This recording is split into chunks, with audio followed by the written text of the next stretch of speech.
But yeah, it's gonna be going live soon. They said, "Oh, Trump's on stage. Let's go. Let's go. The man is here." In 2025 will forever be remembered as the day American industry was reborn, the day America's destiny was reclaimed, and the day that we began to make America wealthy again. We're going to make it wealthy, good and wealthy. For decades, our country has been looted, pillaged, raped, and plundered by nations near and far, both friend and foe alike. American steel workers, auto workers, farmers, and skilled craftsmen. We have a lot of them here with us today.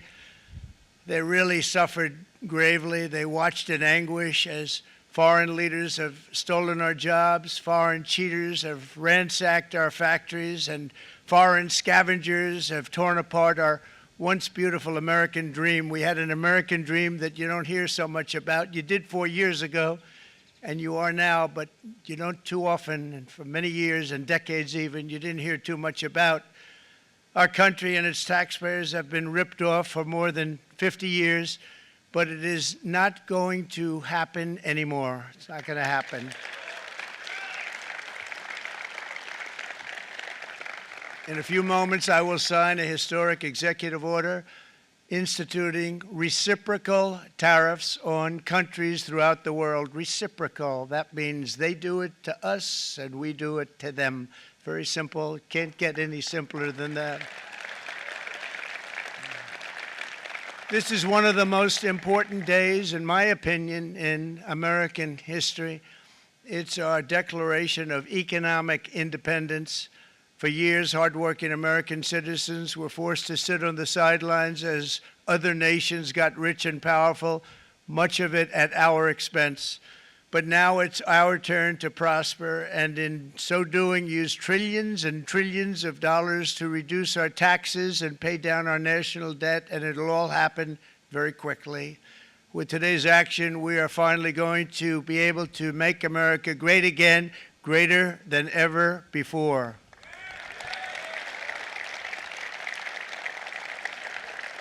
Jobs and factories will come roaring back into our country, and you see it happening already. We will supercharge our domestic industrial base. We will pry open foreign markets and break down foreign trade barriers. And ultimately, more production at home will mean stronger competition and lower prices for consumers. This will be indeed the golden age of America. It's coming back. We're going to come back very strongly. It's happening. It's definitely happening. It's already happening. We're through everything pleased he's to done. be joined on this momentous occasion by Vice President J.D. Vance. J.D., thank you. Thank you. Thank you very much. Where are you, J.D.? No, that wasn't too hard to find. I was looking, you know, he likes to take a low-key attitude, so usually we sit right in front. He's gaining a lot of confidence, Mike, isn't he? And nearly my entire cabinet is here, as well as Speaker Mike Johnson, who's done an amazing job.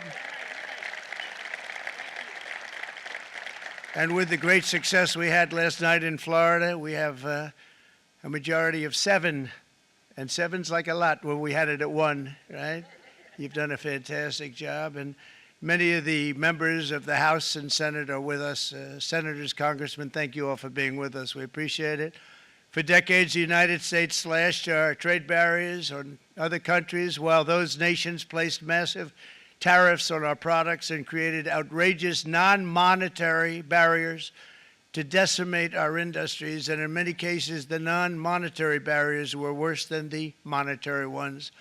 They manipulated their currencies, subsidized their exports, stole our intellectual property, imposed exorbitant VAT taxes to disadvantage our products, adopted unfair rules and technical standards, and created filthy pollution havens. They were absolutely filthy, but they always came to us and they said, we're violating, we should pay for it. It's all detailed in a very big report by the U.S. Trade Representative on Foreign Trade Barriers, and I'll just hold it up for you. It's available, and you don't have to pay too much. As I understand it, you'll pay nothing.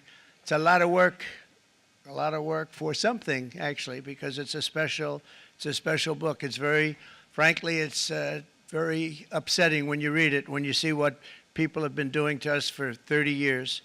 This all happened with no response from the United States of America, none whatsoever.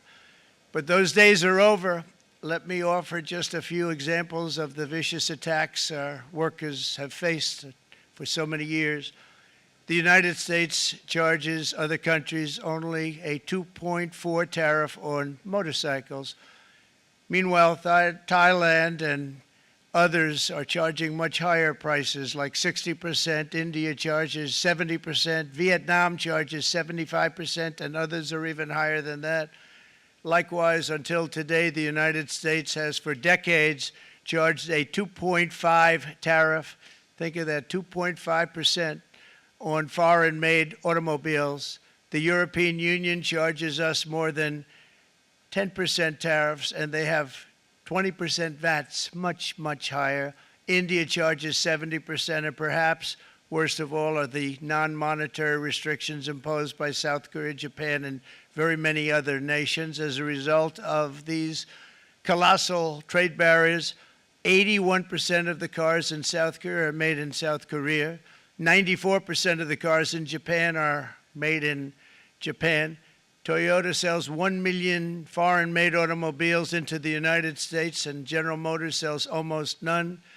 Ford sells very little. None of our companies are allowed to go into other countries.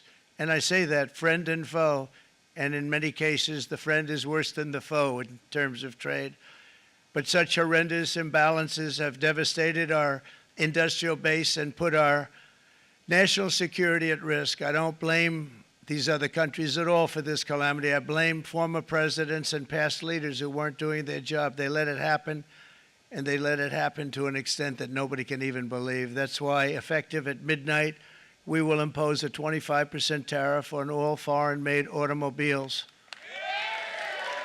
Trump's the only one that cared about the tariffs because it's business. The other presidents Brian, didn't understand I'd like business. to have you come up here for a second, okay? I just see him sitting. He's been a fan of ours. The other presidents didn't understand.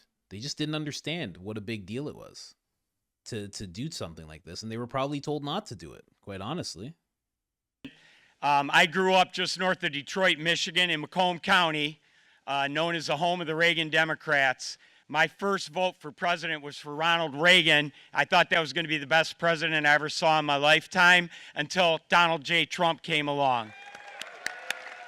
I have watched my entire life, I have watched plant after plant after plant in Detroit and in the metro Detroit area close. There are now plants sitting idle. There are now plants that are underutilized, and Donald Trump's policies are going to bring product back into those underutilized plants. There's going to be new investment. There's going to be new plants built.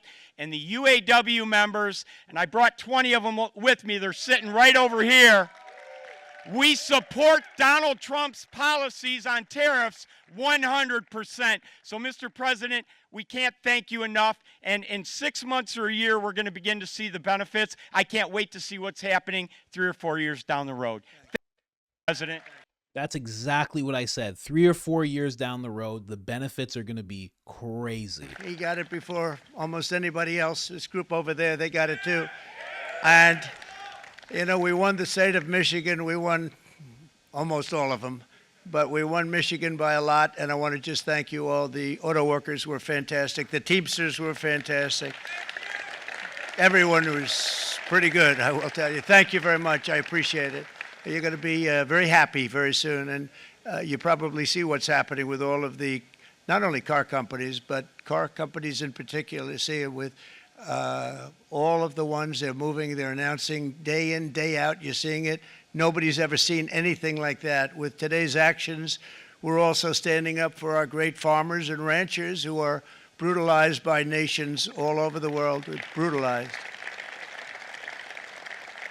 Canada, by the way, imposes a 250 to 300% tariff on many of our dairy products. They do the first can of milk. They do the first little carton of milk at a very low price, but after that it gets bad, and then it gets up to 275, 300%. So when they're figuring what's Canada charging, they say, oh, about 2%, 3%. But take a look at what happens down the road. When you look a little bit, it's not a pretty picture, and we don't like it, and it's not fair. It's not fair to our farmers. It's not fair to our country. And with countries like Canada, you know, we subsidize a lot of countries and keep them going and keep them in business. In the case of Mexico, it's $300 billion a year. In the case of Canada, it's close to $200 billion a year. And I say, why are we doing this? Why are we doing this? I mean, at what point do we say, you got to work for yourselves, and you got to, this is why we have the big deficits. This is why we have that amount of debt that's been placed on our heads over the last number of years, and we're really not taking it anymore. Through non-tariff barriers, the European Union bans imports of most American poultry. You understand? They say, we want to send you our cars, we want to send you everything, but we're not going to take anything that you have. Australia bans, and they're wonderful people and wonderful everything, but they ban American beef, yet we imported $3 billion of Australian beef from them just last year alone. They won't take any of our beef. They don't want it because they don't want it to affect their farmers. And you know what? I don't blame them, but we're doing the same thing right now, starting about midnight tonight, I would say. Smart. Very smart. And China charges American rice farmers an overquota, it's called, a tariff rate of 65%. South Korea charges 50, actually they charge different, from 50% to 513%. And Japan, our friend, charges us 700%. But that's because they don't want us selling rice, another thing. Who can blame them, Madam Secretary? Agriculture, great job you did on eggs, by the way. The egg prices came down 50%. You got them down 50%. Once we got involved, they were going through the sky. The egg prices, they were going through the sky, and you did a fantastic job. Now we have lots of eggs, and they're much cheaper, down about 59% now, and they're going down further. We charge 2.8% for so many things that other countries are charging 200%, 300%, and 400% for. If imposing tariffs and protective barriers made nations poor, then every country on earth would be racing to eliminate these policies, and China would be the first on line. They run a very strong country, but they're not first in line, and the American people are paying a very big price.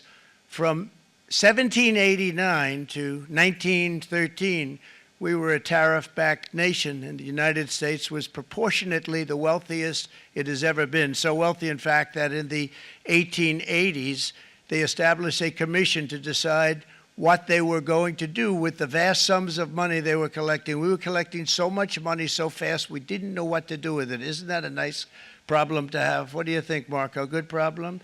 Marco would love that problem. But we don't have that problem anymore, but we're not going to have it very much longer, I will tell you. But they collected so much money, they actually formed a commission to determine what they were going to do with the money, who they were going to give it to, and how much. Then in 1913, for reasons unknown to mankind, they established the income tax so that citizens, rather than foreign countries, would start paying the money necessary to run our government. Then in 1929, it all came to a very abrupt end with the Great Depression, and it would have never happened if they had stayed with the tariff policy. It would have been a much different story. They tried to bring back tariffs to save our country, but it was gone. It was gone. It was too late. Nothing could have been done. It took years and years to get out of that depression, far longer than even FDR had that office right over there for a long period of time. The ramp system, that's rather intricate, was built because of him, and every time you walk up, you think of him, and he did a great job in many ways, but it lasted long beyond his terms, as you know. But it's not too late any longer, and we're going to start being smart, and we're going to start being very wealthy again. We're going to be wealthy as a country because they've taken so much of our wealth away from us. We're not going to let that happen. We truly can be very wealthy. We can be so much wealthier than any country. It's not even believable, but we're getting smart. Nearly a century later, in the face of unrelenting economic warfare, the United States can no longer continue with a policy of unilateral economic surrender. We cannot pay the deficits of Canada, Mexico, and so many other countries. We used to do it. We can't do it anymore. We take care of countries all over the world. We pay for their military. We pay for everything they have to pay. And then when you want to cut back a little bit, they get upset that you're not taking care of them any longer. But we have to take care of our people, and we're going to take care of our people first. And I'm sorry to say that. Wow. When have you heard a president say that in the longest time? Crazy. We're finally putting America first. What a concept. Never heard that from any In Sleepy other Joe president. Biden's last year in office, the United States hemorrhaged 100,000 manufacturing jobs, and the number was going through the roof at levels never seen before. And our trade deficit reached a record $1.2 trillion, which is unheard of. Since the beginning of NAFTA, the worst trade deal ever made, it was a horror show. I was able to terminate it. They all said you'd never be able to get it out. We had to get approval from Congress to get it terminated. We had to live with that deal. It was the worst trade deal ever made by far. But since the very beginning of NAFTA, our country lost 90,000 factories. Think of what that is, 90,000. Think about putting a map up and putting tax on it. You wouldn't have enough room. 90,000. I said, is that possible? We had it checked 4 different times, and it was actually somewhat higher than that. And 5 million manufacturing jobs were lost while racking up trade deficits of $19 trillion. That was the worst trade deal ever made. As a result of these gigantic losses, foreign nations now own $26 trillion more of American assets than think of this, than the Americans own of their own foreign assets or other foreign assets. The United States can no longer produce enough antibiotics to treat our sick. We have a tremendous problem. We have to go to foreign countries to treat our sick. If anything ever happened from a war standpoint, we wouldn't be able to do it. We import virtually all of our computers, phones, televisions, and electronics. We used to dominate the field, and now we import it all from different countries. A single shipyard in China now produces more ships every year than all of the American shipyards combined. Think of that. And it was a business that we used to dominate. We used to dominate it totally. In short, chronic trade deficits are no longer merely an economic problem. They're a national emergency that threatens our security and our very way of life. It's a very great threat to our country. And for Democrats have been ignoring this type of stuff for a long time. This is actually pretty crazy to hear all of this stuff. He's the first president who's like, let's just take care of our people first in our country. This is long overdue. This is like 30 years overdue. these reasons, starting tomorrow, the United States will implement reciprocal tariffs on other nations. It's been a long time since we even thought of that. We used to think about it a lot. We didn't think about it for many decades, and you see what's happened. For nations that treat us badly, we will calculate the combined rate of all their tariffs, non-monetary barriers, and other forms of cheating. And because we are being very kind, we're kind people, very kind. You're not so kind when you got ripped off with your salaries. My auto worker friends and my Teamster friends and all of the unions that typically voted Democrat, they're not voting Democrat anymore because worker, whether union or non-worker, they're for the Republicans now. That's what happened. But we will charge them approximately half of what they are and have been charging us. So the tariffs will be not a full reciprocal. I could have done that, yes, but it would have been tough for a lot of countries who didn't want to do that. I'd like to see the chart if you have it. Could you bring it up, Howard? This is our great Secretary of Commerce, Howard Lutnick. Thanks, Howard. So if you look at that, China, first row, China, 67%. That's tariffs charged to the USA, including currency manipulation and trade barriers. So 67%, I think you can, for the most part, see it. Those with good eyes, with bad eyes. We didn't want to bring, it's very windy out here. We didn't want to bring out the big charts because it had no chance of standing. Fortunately, we came armed with a little smaller chart. So it's 67%, so we're going to be charging a discounted reciprocal tariff of 34%. I think, in other words, they charge us, we charge them less. So how can anybody be upset? They will be, because we never charge anybody anything, but now we're going to charge. European Union, they're very tough, very, very tough traders. You know, you think of European Union, very friendly. They rip us off. It's so sad to see. It's so pathetic. 39%, we're going to charge them 20%, so we're charging them essentially half. Vietnam, great negotiators, great people. They like me, I like them. The problem is they charge us 90%. We're going to charge them 46% tariff.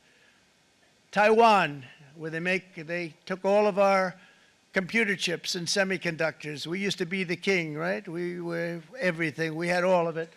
Now we have almost none of it, except the biggest company is coming in. We're going to end up with almost 40%. Lee Zeldin's working to get their approvals.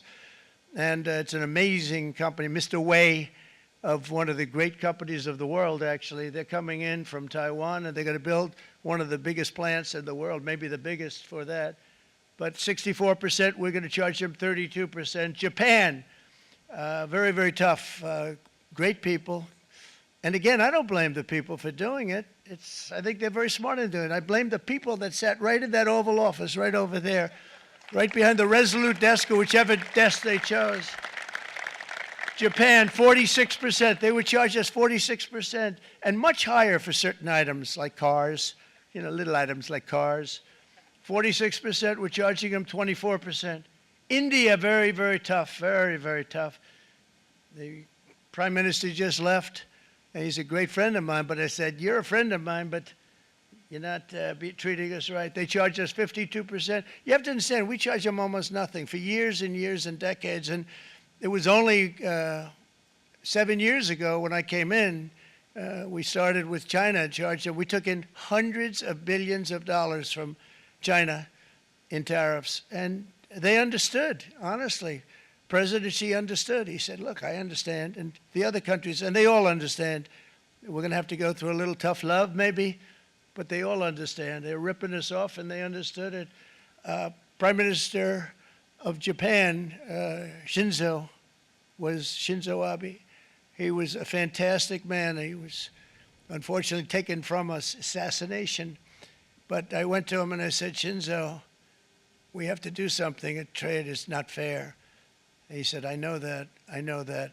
And he was a great gentleman. He was a fantastic man, but he understood immediately what I was talking about. I said, Shinzo, we have to do something. He said, I know that.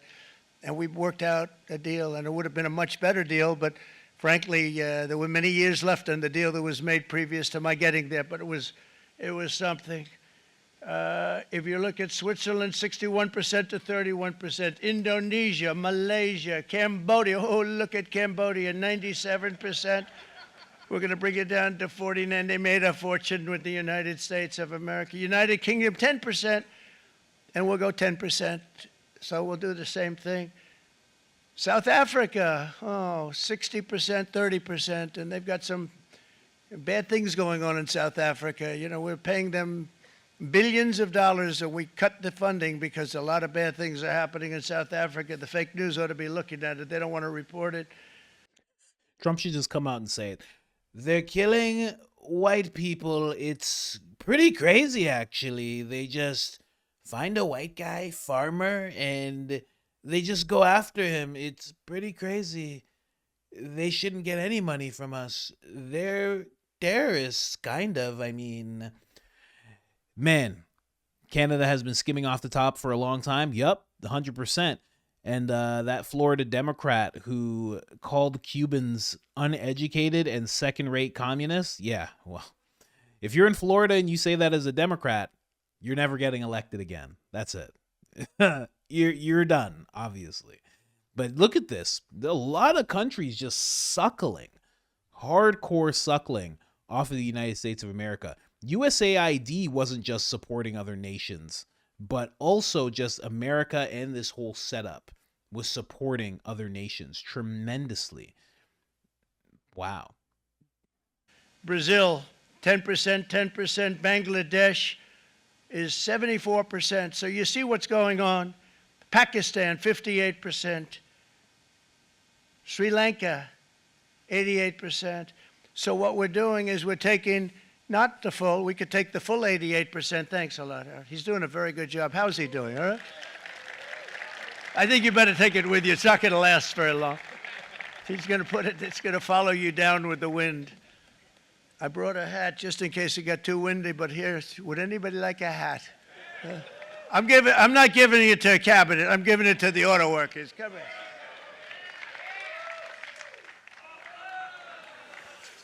Thank you, fellas. Get it. That's it. That's it. They deserve it more than our cabinet. Our cabinet has plenty of hats. But you see the numbers. The numbers are so disproportionate. They're so unfair. At the same time, we will establish a minimum baseline tariff of 10%. You notice that on the chart. And that'll be on other countries to help rebuild our economy and to prevent cheating. So we're going to have a minimum of cheating, and we're going to be very severe on the people that at the gate that watch the tariffs and watch the product coming in, because there's been a lot of bad things happening at the gate because the money is so enormous that you're talking about. There's never been probably anything like it in terms of the enormity, and there are a lot of bad things happen at the people that do the check-in, and they're looking at 10-year jail sentences if they do play. We're going to treat them so good, but if they cheat, the repercussions are going to be extremely strong. Foreign nations will finally be asked to pay for the privilege of access to our market, the biggest market in the world. We're right now the biggest market in the world. We had a great country 4 years ago in terms of the economics. We were doubling up on China. We were doing so well. Nobody was going to catch us, but so much of it slipped away over the last 4 years under Biden. I campaigned on this policy throughout last year, and today that promise was made, and it was also a promise, as you know, that was kept. Promises made, promises kept. To any company that objects to our common sense reciprocal tariffs, again, reciprocal, back and forth, back and forth. And I call this kind reciprocal. This is not full reciprocal. This is kind reciprocal. But what we do is we cut it in half. We charge them. My answer is very simple if they complain. If you want your tariff rate to be zero, then you build your product right here in America, because there is no tariff if you build your plant, your product in America. And we've seen companies coming in like we've never seen before.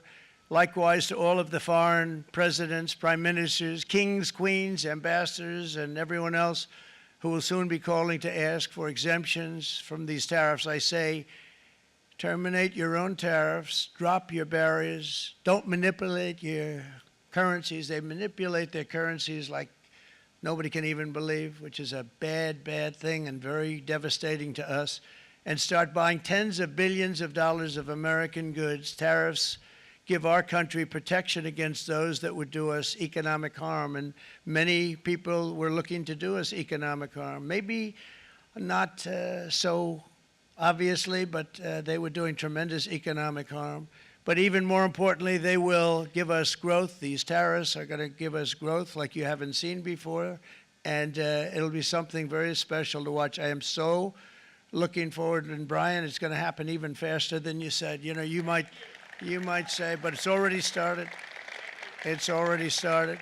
Work's already begun on plants all around the country, and you see that as before. These are big, rich companies. We have $61 billion started on a big plant going up. It's going to be announced over the next 2 days, and they already started work. Many of these the biggest companies in the world, they've committed to build, build, build. We're going to build, build, build, sir.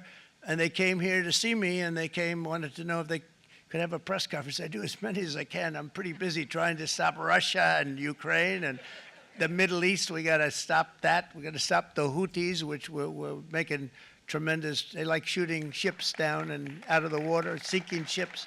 They get a kick out of it, but they're not getting such a kick out of it now, are they, Mr. Secretary? They're not getting such a kick out of that now. But here are just a short list of some of the companies that have already announced and committed to investment. And this is a company that built its factories and its plants in China. Apple is going to spend $500 billion. They never spent money like that here. They're going to build their plants here. SoftBank, OpenAI, and Oracle, great companies, are investing $500 billion almost immediately.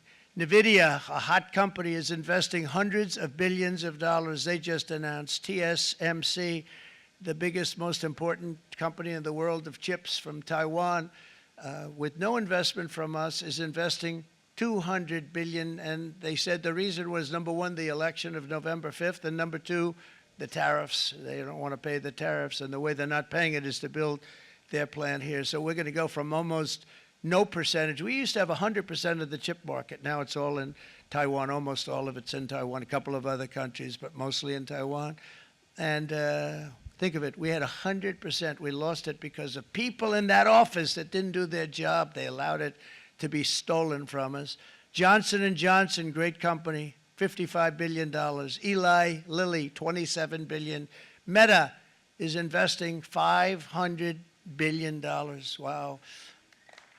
DeMac is investing $20 billion. CMA, CGM, $20 billion. And then you have Merck and Clarios, Stellantis, General Motors, GE Aerospace, Honda, Nissan, Hyundai are all putting in billions and billions of dollars, and they're committed 100%. So. All that happened is, they realized, they're like, okay, somebody woke up. Somebody woke up and the jig is up, and we got to do what we know we should have done the whole time. It was a fun ride, being able to do it wherever we want and sell to Americans and make massive amounts of money. But that time's done, and whatever. Well, it's fine. We'll just build over there. That's what's happening. It's nothing for the companies to do, and it's everything to the American people. So obviously it should be happening. It's just amazing that, Barack Obama didn't do it. I mean, I thought he was Black Jesus. I don't understand. Why didn't Black Jesus do it? I'm so shocked that Black Jesus never put this into action. He probably doesn't even know about tariffs. I'm telling you, these guys don't know because they have no business acumen whatsoever. Nothing. They're just political drones.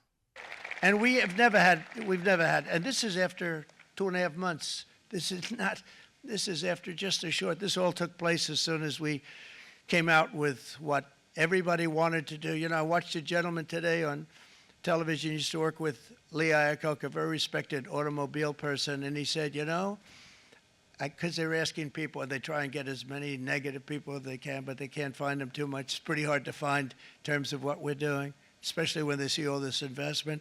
They said, so tell me, what do you think of what Trump is doing from the automobile standpoint? He said, I can't believe it. Somebody is finally, he's an older guy, real pro, really top guy, with Lee Iacocca. He said, I never thought I'd see the day when this would happen, where somebody had the courage to go and do what has to be done. This is transforming our nation. Our entire nation is going to be transformed, not only with the cars, but on every single other item that's built. We're going to become an industrial powerhouse. And he said that so beautifully today. In fact, I'm going to find out, I'm going to get a tape, and Bruce, I'm going to get that tape, and I'm going to send it to you out in Long Island, and you're going to play it for the people. And all your union workers and your non-union workers out there, you got a pretty even split. But we have, so far, it looks like we're going to have about $6 trillion of investments, and you wouldn't do that in years in this country over the last number of years. $6 trillion, and that's going to be much higher by the end of the year. And think of what $6 trillion is. You wouldn't have even a small percentage of that under this other system. We're going to be an entirely different country, and it's going to be fantastic for the workers. It's going to be fantastic for everyone. There will never have been a transformation of a country like the transformation that's already happening in the United States of America. It's an incredible thing to watch, and it's incredible to meet with the top people, people that you read about, very wealthy people, or people that are great managers and executives and presidents of big public companies. And to watch the enthusiasm they have now that they didn't have. They gave up on our country. They went to foreign countries and they built. Companies are pouring into our country at levels never seen before with jobs and money. to follow, and it's really beautiful. In the coming days, there will be complaints from the globalists and the outsourcers and special interests and the fake news. Always, the fake news will always complain. But never forget, every prediction our opponents made about trade for the last 30 years has been proven totally wrong. They were wrong about NAFTA. They were wrong about China. They were wrong about the Trans-Pacific Partnership, which would have been a disaster if I didn't terminate it. If I didn't terminate that, United Auto Workers, you would have had no jobs in this country. You would have had no jobs. It was all going to other countries. In my first term, they said tariffs would crash the economy. Instead, we built the greatest economy in the history of the world. And again, I have great respect for President Xi of China, great respect for China, but they were taking tremendous advantage of us, and I commend them for that. I say, hey, if you can get away with it, that's okay. But, you know, they understand exactly what's happening, and they probably, most of them are saying it's about time they did something, but, and they're going to fight, and they're going to fight fair. Everyone's going to fight. You know, it's like, I say to the leaders, look, you got to take care of your country, but we have to start taking care of our country now. We can't do what we've been doing for the last 50 years. From the day of my election, the stock market went up in my first term 88%, with NASDAQ going up 155%, more than any president has ever had in any term in office, by far. And I think we're going to blow that away. And maybe the numbers won't show, but I think they're going to show much better than even those numbers. But what you're going to see is you're going to see activity, that empty, dead sites, factories that are falling down. Those factories will be knocked down, and they're going to have brand new factories built in their place. They're not only talking about renovating, they're talking about brand new, the best anywhere in the world, the biggest anywhere in the world. I have a friend who builds car plants, and I said, I want to see the biggest and the best. He said, well, we have to go to Mexico. I said, no, I want to see it in the United States. He said, we're not building them in there. This is a year and a half ago during the campaign. He said, we're not building it. You'd have to go to Mexico. When I was starting to decide to run, and I went to #1 in the polls very rapidly, I want to say, like, let's say in the first hour. And then shortly thereafter, it looked like I was going to win, and the fake news was saying, oh, no, don't do this. What they don't know is if I didn't win, they would have really been in trouble, because nobody wants to read them anyway. But I tell you what, when it looked like I was going to win, I announced that I was going to be doing exactly what we're talking about today. Great consistency, actually, because I've been talking about it for 40 years. But because I saw what was happening 40 years ago. If you look at my old speeches when I was young, very handsome, my old speeches, and that people would say, I'd be on a television show, I'd be talking about how we were being ripped off by these countries. I mean, nothing changes very much. The only thing that changed were the countries, but nothing really changes. But it's why it's such an honor. It's such an honor to be finally able to do this. If you look at China, I took in hundreds of billions of dollars in my term, hundreds of billions. They never paid 10 cents to any other president, and yet they paid hundreds of billions, so much so that Biden couldn't do anything. They wanted to try and terminate it because he had a very special relationship with China. You know what the relationship was? He had a special relationship. But the numbers were so big. The numbers. Wow. I hope he actually pursues that. I know he's been joking around about it, Biden, China, whatever. I hope he actually pursues that and looks into that, because Biden didn't pardon himself, right? Were so big that they couldn't do it. So they did ease it up. They did things that they shouldn't have done. They made it a lot more comfortable for them, but they couldn't do it because the numbers were hundreds of billions of dollars, and I did that. And we were on our way to doing something like incredible. And then we had a very bad election happen, a very bad election. A lot of bad things happened. So when I said we got to do it again, I said we have to make it too big to rig. And we made it too big to rig, and we won in records, and it was a monumental win. And it was such an honor to see so many of you, like Brian and your friends, here with us to celebrate, and to more importantly celebrate what we're doing, because that wouldn't be a full celebration if we didn't do this, because this will be an entirely different country in a short period of time. It'll be something the whole world will be talking about it. The critics made the very tired predictions earlier this year, but in February, core inflation dropped to the lowest rate in 4 years. And the price of eggs, as you know, just in a month and a half, we were there for 4 weeks. And the first week, I got blamed for eggs. I said, I just got here. They said eggs have gone up at like 250% and you can't get eggs. And they were going crazy. And I said, I just got here. And then we got to work on eggs, and we got to work on everything. And our great Secretary of Agriculture, you did a fantastic job. Brooke Rollins, she did a fantastic job. And as I said before, the price of eggs dropped now 59%, and they're going down more, and the availability is fantastic. They were saying that for Easter, please don't use eggs. Could you use plastic eggs? I said, we don't want to do that. We want to, and you really came through. It's an amazing job. Thank you very much, Brooke. You did great. But likewise, an old-fashioned term that we use, groceries. I used it in the campaign. It's such an old-fashioned term, but a beautiful term, groceries. It sort of says a bag with different things in it. Groceries went through the roof, and I campaigned on that. I talked about the word groceries for a lot. And energy costs now are down, groceries are down, gasoline is way under $3, and people are beginning to be able to buy things and live again. We brought prices way down. We created 10,000 already in a few weeks, new manufacturing jobs, and it was that took place in 1 month, numbers that they haven't seen in a long time. We had virtually no inflation under my term. We had virtually no inflation for 4 You have never seen a president talk about stuff like this so openly and concentrate on things like this the way that he does.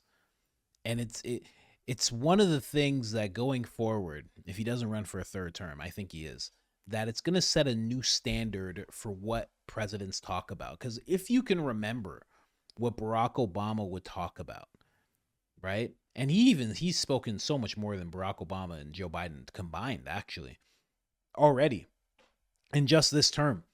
But people aren't going to accept the fluff anymore, and the somber looks and the victimhood and the, just the theatrics. They're not going to go for that anymore. From now on, people are going to want results, and they're going to want to see you actually working towards those results, and then have you actually talk about those results. That's how it's going to be going forward. He set a new standard for what a president talks about, and what he actually focuses on during his term. It's amazing. 4 years, but after transitioning over to Sleepy Joe, it went from almost non-existent to the highest in the history of our country. They had the highest inflation in the history of our country, brought up by energy and bad spending and bad policy, and a lot of bad things happened. How about allowing millions and millions and millions of people to pour into our country with open borders, where it's so sad to see even now. And I see our great secretary you have done. Stand up, please, Christy. Stand up. Christy Nome and Tom Homan. These people are doing a great job, but gotten them out in records. And we have problems with judges that don't want them to go out. They want Tren de Aragua, and they want MS-13, the most vicious gangs ever. Nobody's ever seen anything like it. Absolute killer gangs. They kill people. They don't even think about it. And we put them out, and we have judges now, radical left judges that they don't want them to go out. They want them to even be brought back. Let's bring them back. You've done a fantastic job, and please thank everybody. Homeland Security, thank everybody. Appreciate it. And we now have a border that's the best border that we've ever had, even better than it was my first term. My first term we did good, but this one we really specialized in. We've done really well. And we had records then. We had the best, safest border. 4 years ago, we had the best border there ever was. And now we have, you've actually matched it and done even better. And we're going to get it down the right way. And we want people, by the way, to come into our country, but we want to come in through a legal process. We want them to come in legally. We need more people. We need people to run these plants and to help the auto workers and the Teamsters and the non-union people and everybody else. But we need people, and the farmers. And we're going to let people come in, but they want to come in. We want them to come in legally. They have to have the capability of loving our country, not people that hate our country. We don't want them in our country. And now we're going to pass the largest tax cuts in American history, and that's where we're relying on Mike and John Thune. And we will not cut Social Security, Medicare, or Medicaid benefits, and the Democrats will, because if they got in, the entire economy would collapse. This country was heading for a collapse under the people that you saw. They were horrible. I think one of the reasons people like the job, I have my highest approval ratings because I think they're comparing me to the worst administration in the history of our country, so I appreciate that at least. But Speaker of the House, Mike Johnson, and Senate Majority Leader, appreciate it, Mike. John Thune have been fantastic, by the way.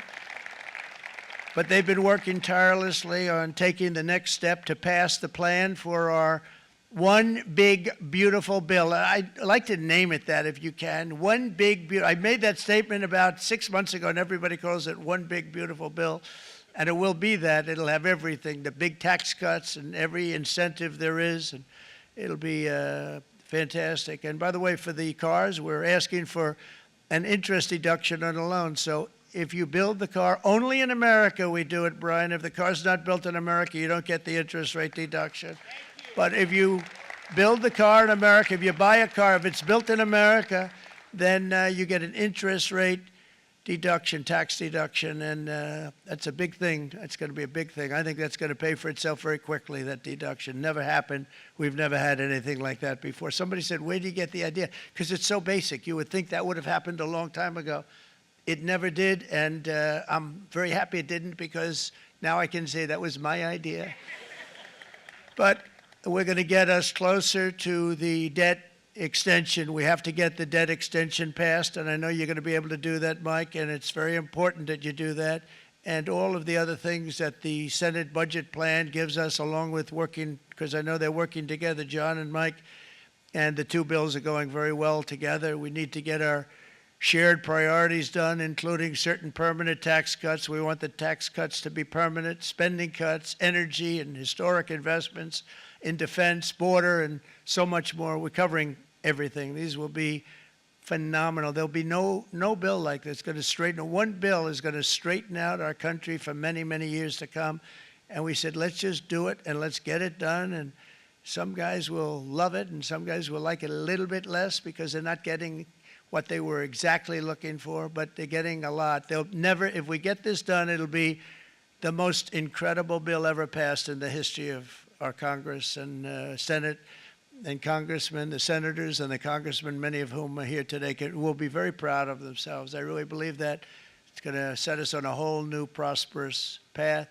We're going to cut spending and right-size the budget back to where it should be. We're going to do that very strongly. Thank you, Rick. Thank you. John, thank you. Oh, look at all of our senators over there. Oh, boy, that's a nice group of people. But I won't like them so much if they don't get this bill done. That's a great group, and Congressman, thank you very much. I appreciate it. Tremendous people. The Senate plan has my complete and total support, and the House plan likewise is very similar. They're moving along pretty much at the same clip, and as soon as you're ready, you'll show it to me, and I'm sure it'll have my support, Mike. Every Republican congressman and senator must unify. We have to unify. We can't be separated. We have to get it done. We have to get absolutely everything we can, and we have to take care of the American people. That's the only thing that matters. We have to take care of the American people first. We need to pass this bill immediately, get it done, including debt extension. From this day on, we're not going to let anyone tell us that American workers and families cannot have the future that they deserve. We're going to produce the cars and ships, chips, airplanes, minerals, and medicines that we need right here in America. The pharmaceutical companies are going to become roaring back. They're coming roaring back. They're all coming back to our country because if they don't, they got a big tax to pay. And if they do, I'll be very happy, and you're going to be very happy, and you're going to be very safe. We're going to build our future with American hands, with American heart, American steel, and we're going to build it with American pride like we used to. We're approaching our 100th day as president, and have been given credit by a lot of people, actually. It hasn't even been 100 days. Wow. This is crazy. Even some of the fake news, can you believe it? Which in this case hopefully isn't fake, for having done more in that time than any other administration in the history of our country in the first 100 days. I think we've had an amazing, in terms of what we've done, what we've gotten accomplished.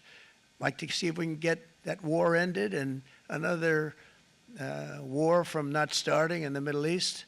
We have to get Russia. They're losing 2,000 on average, 2,500 people a day, young people, soldiers, Russian. Think of that, 2,500 through some days, but on average, probably over about a 1 week period, it's 2,712, they say.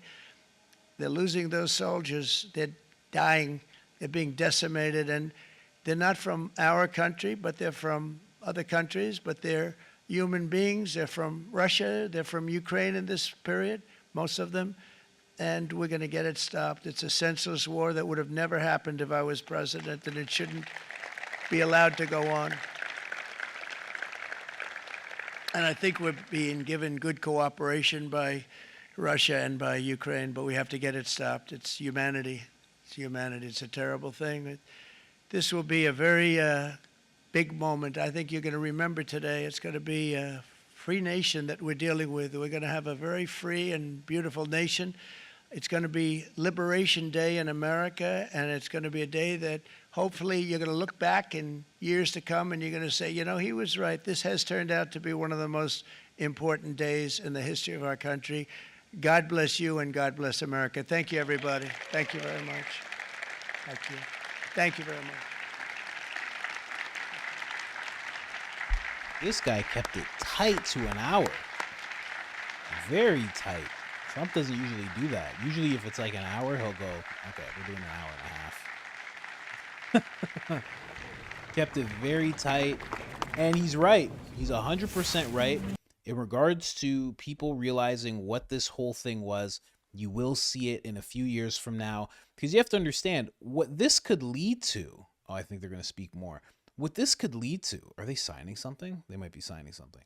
This could lead to the external, what it's... Good afternoon, y'all. We have two documents prepared for the president's signature today. One closes what's referred to as the de minimis loophole with respect to imports from the Not even Hail Mary. The other is the big one, is the reciprocal tariff executive order that the president just spoke about at length. This is obviously a huge deal, and it's been an honor to be part of your team getting this done.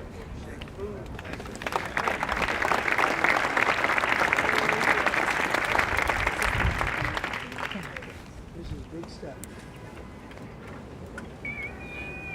Yeah, this leads to the external revenue service. And it could possibly abolish income tax nationwide. That's a very real possibility if all of this goes as planned. That's why when you hear people crapping on everything that he's doing, it's like, who are you really fighting for? Are you against that?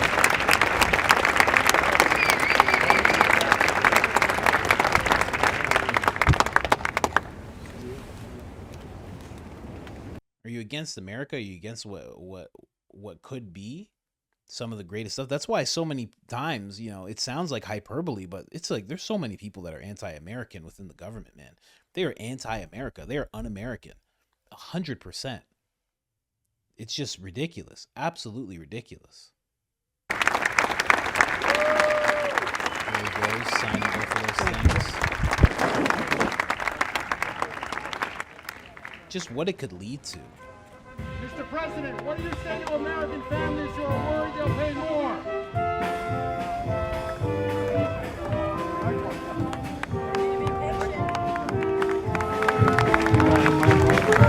See what I mean? Like, that was a perfect example. That guy's like, what do you say to American families that are worried they'll... Like, are you listening to what he's saying? You know, the generation of, you know, instant gratification is ridiculous. If this ends up, let's say it abolishes income tax 3 years from now, isn't that still good? Isn't that still amazing? If it takes time, what if all of a sudden all these industries start building more and more in America? What if it leads to 1 million jobs? Isn't that a good thing? This guy's talking about what about people who are worried they'll pay more? When? In the next 4 days? 5 days? 6 months? You got to let things take place. Again, people sat back and watched Biden destroy the country for 4 years. You can't sit back and allow this guy to try to build something for the next 4. There was nothing that Biden was claiming that he was building. They just kept making things up. They kept saying there was more and more jobs. And now that USAID been exposed, you're starting to see that a lot of the jobs that they were saying they were creating were just these weird jobs that were through the government. Weren't even real jobs. They didn't bring any real manufacturing to America. They didn't do anything like this. And now this guy's actually trying to do something. And people are, they're shitting on it. It's crazy. It's crazy. But yeah, this is a big day. Big day. I can't wait to see what comes of this. But I got to sign off now, guys. Thank you guys so much for staying with me. Really, really appreciate it.